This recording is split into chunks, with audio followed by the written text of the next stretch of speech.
This video is for people who are looking for a home that is going to make their busy lifestyle a little easier. A home that looks beautiful and can be maintained with a minimum amount of time and effort. And the topics I want to explore in this video are early decisions you can make that will impact how busy you will stay at home, storage solutions, furniture choices, and smart integrations. Cleaning is definitely a big topic for busy people, but I already have 2 videos called Home Design for Minimal Cleaning, where I do a deep dive on this topic, so I'm not going to get into that today.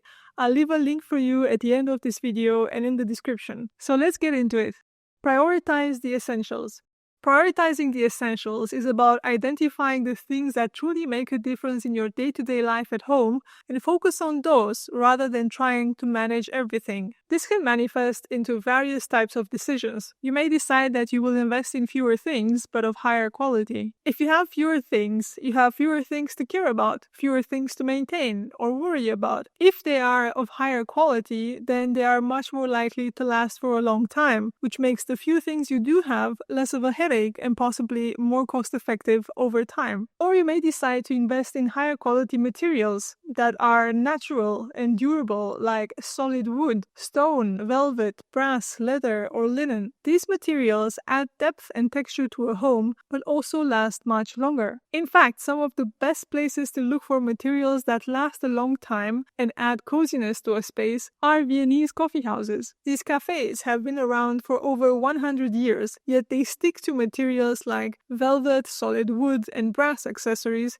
because of their outstanding durability and resistance to wear and tear. If you pick the right materials early on, you have less work to do later on.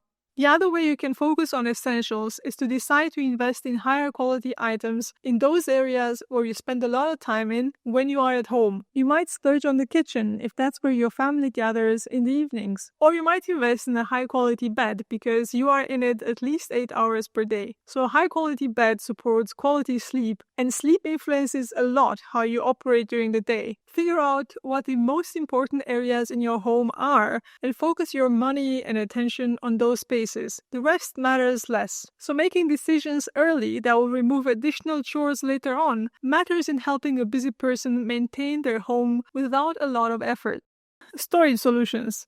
I don't think people realize that part of the reason why a home may look messy or cluttered is because it is lacking enough storage space. And you may say, no, I do have enough storage space, but hear me out. If you cannot separate your items in clear categories, in drawers, boxes, shelves, wardrobes, and storage spaces, and many of these categories have to overlap in order to be put away, then you probably do not have enough storage space. We treat messiness like it's a character flaw, and granted, there is something called a messy syndrome, but for normal people, if it's not always obvious where something belongs, or putting that item away makes other items harder to find, then you do not have enough storage space. Just think about it. What would cost you to push everything that is lying on your table into a drawer? Nothing. 1 second. Unless the drawer is already full, and now you have to carefully find a spot for every item between the items in the drawer, and that takes a lot of time and energy. So your full drawer becomes a mental block for putting things away. I dare you to create 20% more storage in your room. You'll be surprised to see that the new storage space gets full as well, despite having had enough storage space, only for you to realize that now you can find your things better, and putting things away is not so hard. So when picking out furniture, make sure that the pieces of furniture can also provide some storage, especially if you live in a small place. You bought a new sofa, look for one with extra storage. Picked out a poof, look for one with extra storage. Have a window bench, add storage underneath. If you live in a small home, create storage spaces above your head area. Add enough wardrobes and cabinets to be sure all your everyday items can be absorbed with ease, and you can easily find any item you want without turning a closet upside down. If you find yourself doing that, then you do not have enough storage space.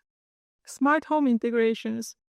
Busy people leverage technology to get back their time at home. There are more and more advancements in household items, and smart home technologies can help you take less decisions at home, simplify repetitive tasks, save your mental bandwidth, and focus it towards what truly matters. For the purpose of this video, I'm going to focus on 2 important areas around the home: the kitchen and the laundry room. Cooking and cleaning clothes are 2 ever-present chores that still take a lot of time, so finding technology that helps to reduce the time spent on these chores matters a lot. Let's focus on the kitchen first. We start with refrigerators, which now seem to keep track of your groceries so you don't have to overpurchase or have things going bad. I like the idea of having a grocery list that you don't have to conceive from scratch, but it is sent to you on your phone by your refrigerator at home. It's good to leave home with a grocery list after you've had a look in your refrigerator, but usually what happens to me is that I stop at the grocery store after work on my way home. So being able to check the refrigerator before I get home or getting a grocery list from the refrigerator via an app would save me a lot of trips between home and the store. Smart refrigerators even provide recipe suggestions based on the food you have in your refrigerator, not unlike what ChatGPT can do today, so the future of refrigerators is bright. Air fryers and precision cookers combine air frying, baking, roasting, and more with super convectional technology for faster cooking. Precision cookers can be monitored and adjusted via a smartphone app, and so you don't have to babysit the food in the kitchen, but go do other things and occasionally check on the app to see the progress. This idea that you can put the food in the pot and go do other things and not come back to the kitchen to find your food on fire is a welcome progress in the tech of cooking, at least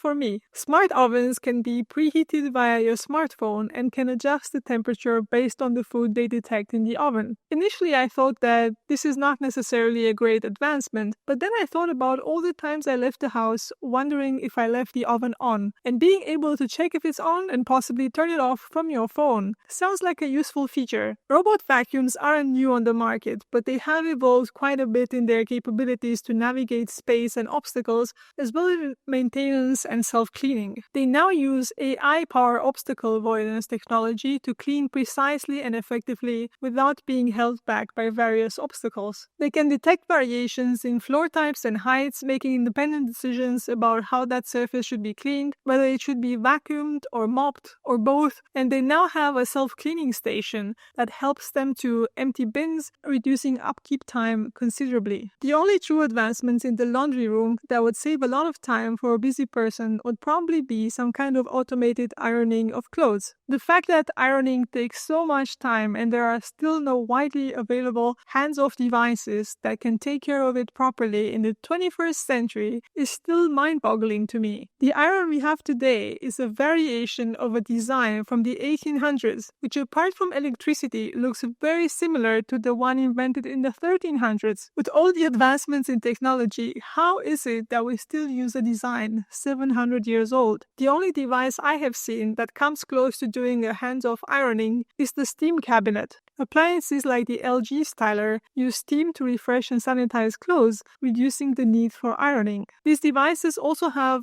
a wrinkle-removing function, but it doesn't appear to be their main function, which worries me a little that they might not be very good at ironing clothes, so they stack functions that most people don't need just to make it worth it. Because it costs around 2,000 euros at the moment, I would not say that this is a technology that will become widely available anytime soon, but at least there is some hope that some companies are still tackling everyday problems, and one day we might get rid of ironing as well. To recap, designing a home for a busy lifestyle comes down to focusing on the essentials, making good decisions early on, low maintenance materials, smart storage, and smart home integrations. With these strategies, your home will support and empower you throughout even the busiest days. If you are a busy person, then you'll probably also want to know more about home design features that will help you do as little cleaning as possible. And in that case, check out my video Home Design for Minimal Cleaning.